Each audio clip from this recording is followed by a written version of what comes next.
તો દોસ્તો સ્વાગત છે ફરીથી એકવાર આપ સૌની પોતાની ચેનલ ખેડૂત ઓનલાઈન પોઈન્ટમાં। તો દોસ્તો આજની વિડીયોની અંદર સૌથી મોટી અને મહત્વપૂર્ણ માહિતી આપણે જાણીએ તો તમારી ફરિયાદ હવે મોદીજી સુધી પહોંચશે।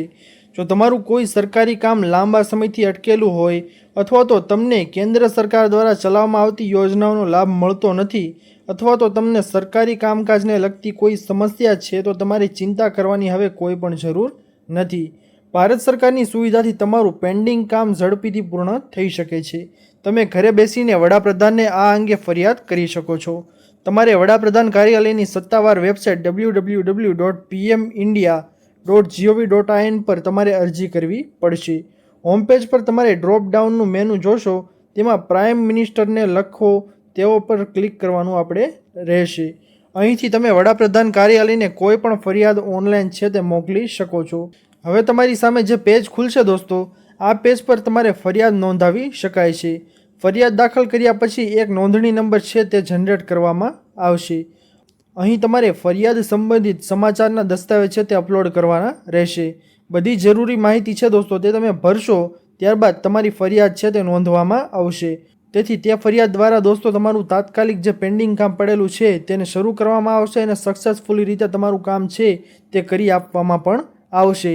એટલા માટે જો તમારું પણ કામ અટકેલું હોય તો આ વેબસાઇટ તમારા માટે ખૂબ જ કામની છે દોસ્તો।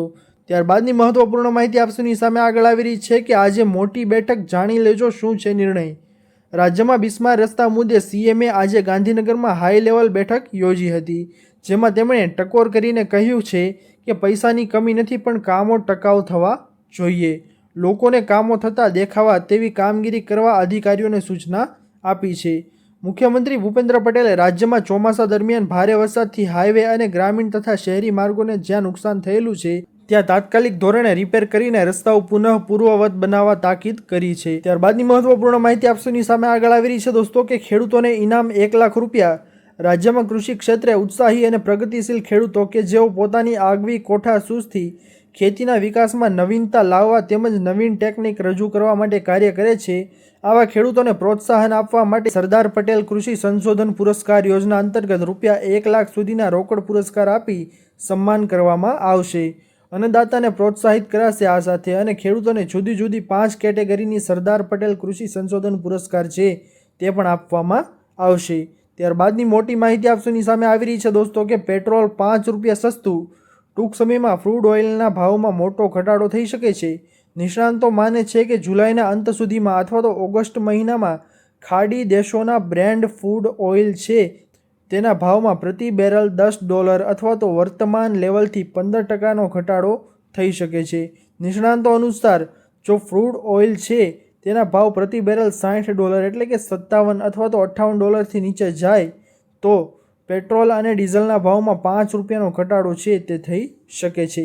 દોસ્તો આપ સૌને જણાવી દઈએ કે જે ઓગસ્ટ મહિનામાં $58 પ્રતિ બેરલ સુધી ઘટી શકે છે। તો ખાસ અને મહત્વપૂર્ણ માહિતી છે કે પેટ્રોલ ગ્રાહકો માટે 5 રૂપિયા સસ્તું થઈ શકે છે। ત્યારબાદની મોટી માહિતી આપ સૌની સામે આવી રહી છે કે નવો મહિનો એલપીજી સિલિન્ડર, મહિનાના પહેલા જ દિવસે એલપીજી સિલિન્ડરના ભાવમાં ઘટાડો થવાની સામાન્ય માણસને રાહતના સમાચાર મળ્યા છે। દેશની ઓઇલ માર્કેટિંગ કંપનીઓએ મંગળવારે 1 જુલાઈના રોજ એલપીજી સિલિન્ડરના ભાવમાં ઘટાડો કર્યો હતો। આ વખતે તેલ કંપનીઓને 19 કિલોગ્રામના કોમર્શિયલ સિલિન્ડરના ભાવમાં ઘટાડો કર્યો છે અને 19 કિલોગ્રામ કોમર્શિયલ એલપીજી ગેસ સિલિન્ડરના ભાવમાં 58.50 રૂપિયાનો ઘટાડો કર્યો હતો। દોસ્તો આપ સૌને જણાવી દઈએ કે જ્યારે ઘરેલું એલપીજીના ભાવમાં કોઈ પણ ફેરફાર કરવામાં આવ્યો નથી। ત્યારબાદની મહત્વપૂર્ણ માહિતી છે આપ સૌ માટે કે પશુપાલકોને દૂધઘર સહાય। ગુજરાતમાં પશુપાલકોના વિકાસ માટે સરકાર નવી પહેલ કરી રહી છે। ખાસ કરીને દૂધ ઉત્પાદક સહકારી મંડળીઓ માટે ગુજરાત ડેરી ઇન્ફ્રાસ્ટ્રક્ચર સ્કીમ અંતર્ગત દૂધ ઘર કે ગોડાઉન બાંધકામ માટે રાજ્ય સરકારે સહાયના દરવાજા ખોલ્યા છે।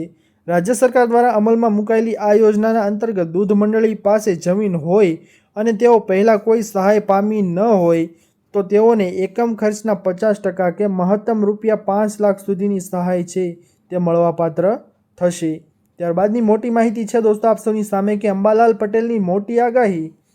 હવામાન નિષ્ણાત અંબાલાલ પટેલે રાજ્યમાં વરસાદને લઈને મોટી આગાહી કરી છે। અંબાલાલ પટેલના જણાવ્યા અનુસાર 22 થી 30 જુલાઈ દરમિયાન એક મજબૂત વરસાદી સિસ્ટમ છે તે બનશે, જેને લઈને 2 થી 10 ઇંચ જેટલો વરસાદ છે તે વરસી શકે છે। નર્મદા અને સાબરમતી નદી બે કાંઠે વહેતી થશે અને 9 થી 15 જુલાઈ દરમિયાન પણ ગુજરાતમાં ભારે વરસાદ વરસશે. તો ખાસ અને મહત્વપૂર્ણ માહિતી છે દોસ્તો, તે અંબાલાલ પટેલે જણાવી છે. તો દોસ્તો, આ હતી આજની આપણી સૌથી મોટી અને મહત્વપૂર્ણ ખેડૂતો વિશેની માહિતીઓ.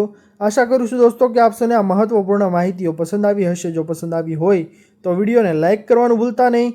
ચેનલ પર નવા આવ્યા હો તો અમારી ચેનલ ખેડૂત ઓનલાઈન પોઈન્ટને સબસ્ક્રાઇબ કરી અને બાજુમાં આપેલા બેલ આઇકનને પણ પ્રેસ કરી દેજો, જેના લીધે આવી જ મહત્વની માહિતી આપ સૌને આ ચેનલના માધ્યમથી મળતી રહે. તો દોસ્તો, મળીએ હવે પછીના વિડીયોમાં. ત્યાર સુધી જય હિન્દ અને વંદે માતરમ.